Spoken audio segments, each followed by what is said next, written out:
Olá, meus queridos, como é que vocês estão? Todos bem? Eu espero que sim. Essa é a nossa primeira aula desse sexto período. Vocês ainda não me conhecem, eu sou Leide Evangelista, professora de língua portuguesa e de literatura pela Prefeitura de Uberlândia. As nossas aulas costumam ter um tema e o tema de hoje é a empatia e a literatura. Mas o que é empatia, professora? Bom, empatia significa a capacidade para sentir o que sentiria uma outra pessoa, caso estivesse na mesma situação. É se colocar no lugar do outro e tentar compreender sentimentos, emoções, procurando experimentar o que sente o outro indivíduo. A empatia leva as pessoas a ajudarem umas às outras e está intimamente ligada ao altruísmo, que é o amor e interesse pelo próximo, e a capacidade também de ajudar o outro.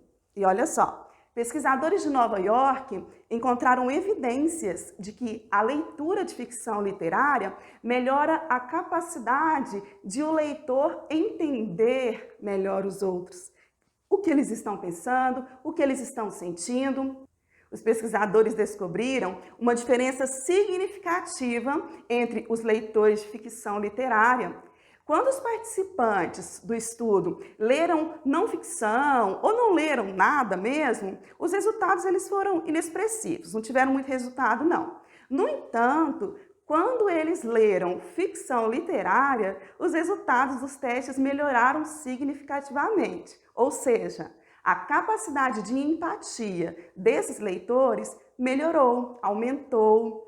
Então, eles se tornaram mais capazes de compreender melhor o outro.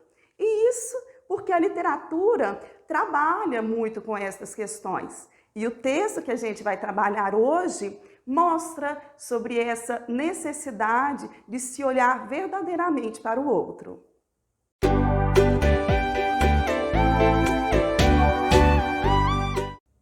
Hoje nós iniciaremos falando sobre a importância da leitura em nossa vida. A importância da leitura em nossa vida. A partir da leitura, a nossa imaginação ela se torna maior, a nossa criatividade é mais aguçada, nossa comunicação se torna mais clara, mais acessível. Além disso, há também o aumento do nosso vocabulário, dos nossos conhecimentos gerais e com isso nosso senso crítico ele fica mais apurado também. Além disso, existe uma maior habilidade tanto na interpretação de textos quanto na escrita. E se quem lê tem todas essas vantagens, quem não lê, mal fala, mal ouve, mal vê. E se falamos de leitura, é preciso que a gente se lembre que temos gêneros textuais diferentes. Quais seriam esses gêneros? Muitos, né? Mas aqui eu coloquei alguns. Crônica, conto, poema, romance, contos de fada, fábula, notícia, entrevista, carta de opinião, artigo.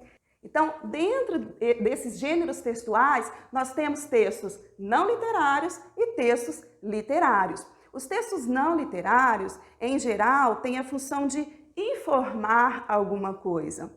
Já os textos literários, eles servem mais para entreter, para encantar. Pode ser até que tenha a função de informar também, mas está mais ligado ao estético, à beleza, aquilo que nos encanta. O que é literatura? Literatura é toda manifestação de linguagem que tem como uma das finalidades a expressão estética, ou seja, é literatura um discurso que não pretende apenas comunicar algo, mas também construir um dizer que seja belo ou envolvente, em um nível sensível e humanamente profundo. E o gênero textual que nós vamos trabalhar hoje é o conto. Você se lembra quais que são as características desse gênero textual? Vamos ver. Gênero textual, conto, o que é o conto? O conto é uma narrativa literária curta, mas que possui começo, meio e fim da história. Então, ele é completo, apesar de ser curto. É narrado de uma maneira breve, mas conta a história completa. Possui elementos e estruturas bem marcados. E existem diferentes tipos de conto também. Quais são os elementos de um conto? Para que a gente tenha um conto, primeiro nós precisamos de personagens, ou seja, aquele ser que age ali dentro do texto, né? Então nós temos os personagens principais, que seriam protagonista e antagonista, e temos os personagens secundários, que seriam como os figurantes ali do texto. Narrador é importantíssimo. A gente sempre precisa de um narrador, seja ele um narrador observador, ou seja, aquele que conhece a história, mas que não participa dela. Temos também o narrador personagem, aquele que participa e que narra também a história. Narrador onisciente é aquele que conhece a história e todos os personagens envolvidos nela, conhece inclusive os pensamentos de cada um desses personagens. Nós temos o tempo também, que é um outro elemento importante dentro de um conto. Temos o tempo psicológico e o tempo cronológico. Além disso, nós temos o espaço, que é onde ocorre a história, toda a trama. O enredo é justamente a história, tudo que acontece ali com esses personagens. E o conflito é importantíssimo dentro do texto, porque é a situação problema, é o problema sobre o qual todo o texto vai girar. Além dos elementos, nós temos a estrutura do conto, que também é bem marcada. Temos a introdução, onde os personagens são apresentados, onde é feita a ambientação do espaço. E também, ali no começo, já na introdução, nós percebemos qual é o conflito sobre o qual vai girar esse texto. O desenvolvimento é aquela maior parte do texto, né, onde tudo acontece. Clímax. Clímax é o ponto maior, é o ponto de maior tensão dentro da história. É aquele momento que você pergunta, meu Deus, e agora? O que vai acontecer? E aí vem o desfecho, que é a solução para a gente entender bem e compreender qual é, inclusive, a possível lição que esse texto nos deixa. Então, para a gente conhecer melhor esse gênero textual, agora nós vamos ler um conto de Clarice Lispector que se chama 100 Anos de Perdão. 100 Anos de Perdão, Clarice Lispector. Quem nunca roubou não vai me entender. E quem nunca roubou rosas, então, é que jamais poderá me entender. Eu, em pequena, roubava rosas. Havia em Recife inúmeras ruas. As ruas dos ricos, ladeadas por palacetes que ficavam no centro de grandes jardins. Eu e uma amiguinha brincávamos muito de decidir a quem pertenciam os palacetes. Aquele branco é meu. Não, eu já disse que os brancos são meus. Parávamos, às vezes, longo tempo, a cara imprensada nas grades, olhando. Começou assim, numa dessas brincadeiras de essa casa é minha. Paramos diante de uma que parecia um pequeno castelo. No fundo, via-se o imenso pomar. E à frente, em canteiros bem ajardinados, estavam plantadas as flores. Bem isolada no seu canteiro, estava uma rosa apenas entreaberta, cor de rosa vivo. Fiquei feito boba, olhando com admiração aquela rosa altaneira, que nem mulher feita ainda não era. E então aconteceu. Do fundo de meu coração, eu queria aquela rosa para mim. Eu queria, como eu queria, e não havia jeito de obtê-la. Se o jardineiro estivesse por ali, eu pediria a rosa, mesmo sabendo que ele nos expulsaria, como se expulsam moleques. Não havia jardineiro à vista, ninguém. E as janelas, por causa do sol, estavam de venezianas fechadas. Era uma rua onde não passavam bondes e raro era o carro que aparecia. No meio do meu silêncio e do silêncio da rosa, havia o meu desejo de possuí-la como coisa só minha. Eu queria poder pegar nela, queria cheirá-la, até sentir a vista escura de tanta tonteira de perfume. Então eu não pude mais. O plano se formou em mim instantaneamente, cheio de paixão. Mas como boa realizadora que eu era, raciocinei friamente com minha amiguinha, explicando-lhe qual seria o seu papel: vigiar as janelas da casa ou a aproximação ainda possível do jardineiro, vigiar os transeuntes raros na rua. Enquanto isso, entreabri lentamente o portão de grades um pouco enferrujadas, contando já com um leve rangido. Entreabri somente o bastante para que meu esguio corpo de menina pudesse passar. E pé ante pé, mas veloz, andava pelos pedregulhos que rodeavam os canteiros. Até chegar à Rosa, foi um século de coração batendo. Eis-me afinal diante dela. Para um instante, perigosamente, porque de perto ela é ainda mais linda. Finalmente eu começo a lhe quebrar o talo, arranhando-me com os espinhos e chupando o sangue dos dedos. E de repente, ei-la toda na minha mão. A corrida de volta ao portão tinha também de ser sem barulho. Pelo portão, que deixara entreaberto, passei segurando a Rosa. Então, nós duas pálidas, eu e a Rosa, corremos literalmente para longe da casa. O que é que eu fazia com a Rosa? Fazia isso. Ela era minha. Levei-a para casa, coloquei-a num copo d'água, onde ficou soberana, de pétalas grossas e aveludadas, com vários entretons de rosa-chá. No centro dela, a cor se concentrava mais e seu coração quase parecia vermelho. Foi tão bom que simplesmente passei a roubar rosas.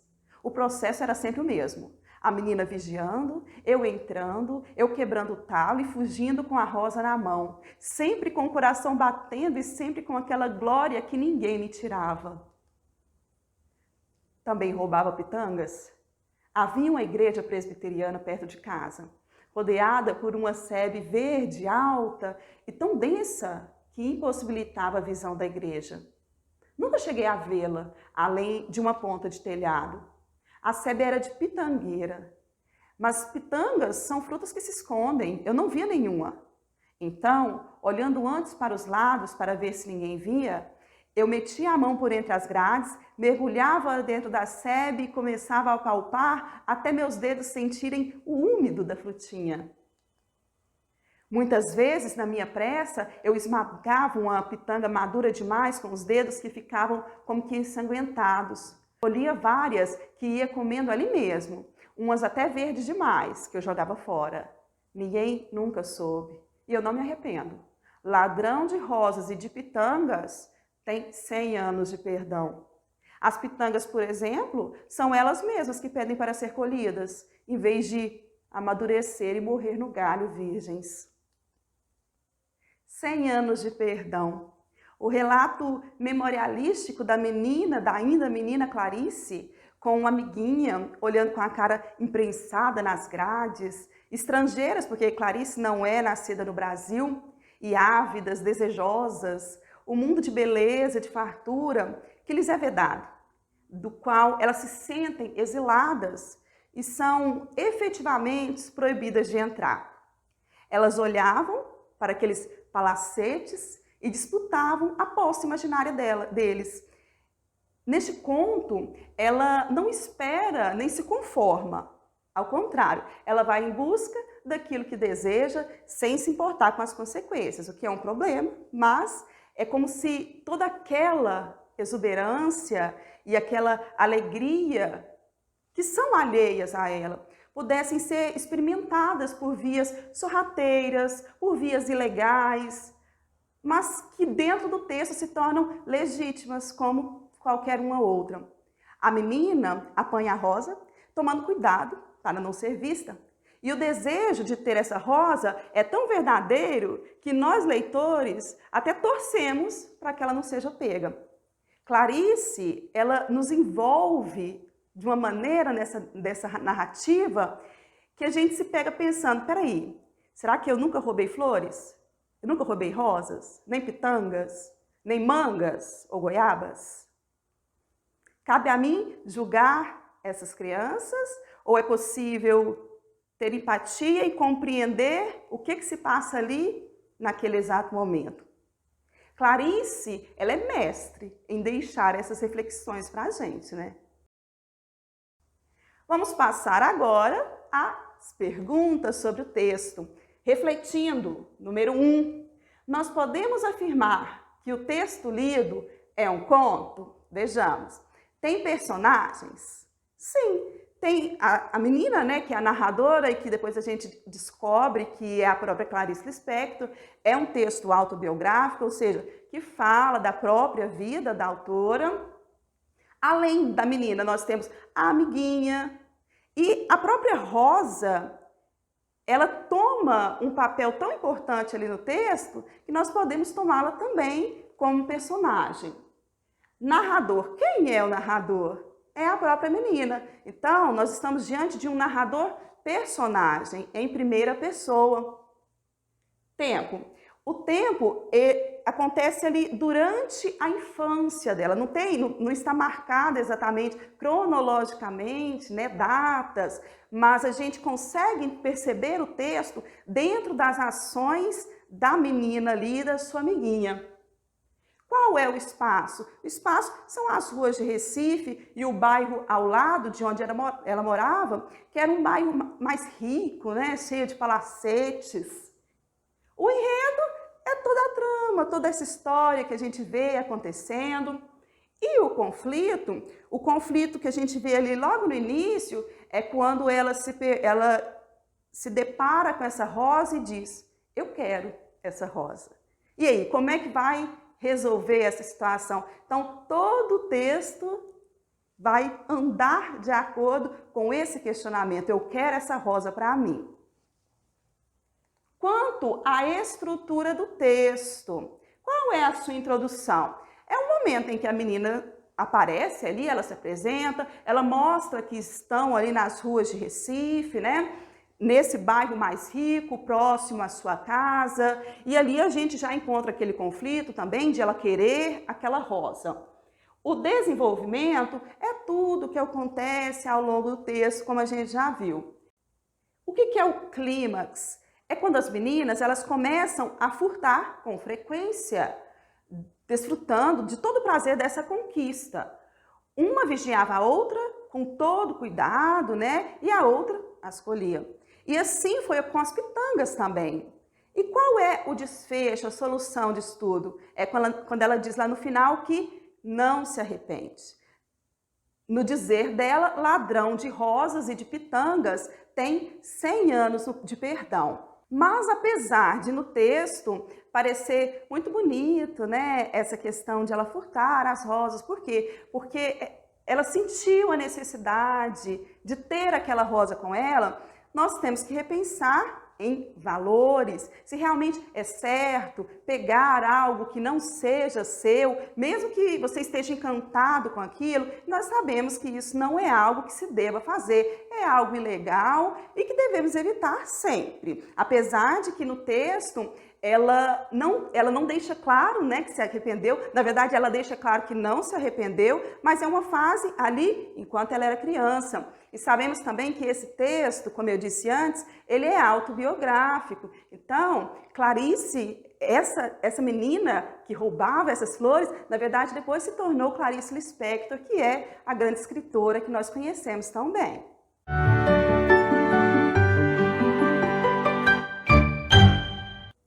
Nossa aula está chegando ao fim e eu costumo sempre deixar uma mensagem para que vocês possam refletir aí durante a semana. E a mensagem que eu escolhi hoje é o trecho de uma música do Gabriel Pensador que diz assim: vai agora, não chora, ignora a energia negativa lá fora, porque dentro de você existe um poder bem maior do que você pensa.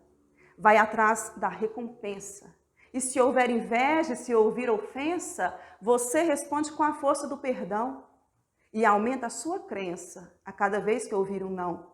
Vá em frente, simplesmente vá em frente, porque o futuro é um presente que a vida te oferece. Então, meninos, vamos cuidar desse nosso futuro? Para isso, é preciso que vocês continuem se cuidando. Use a sua máscara, o seu álcool em gel, evite as aglomerações e a gente se encontra por aqui. Até a próxima aula.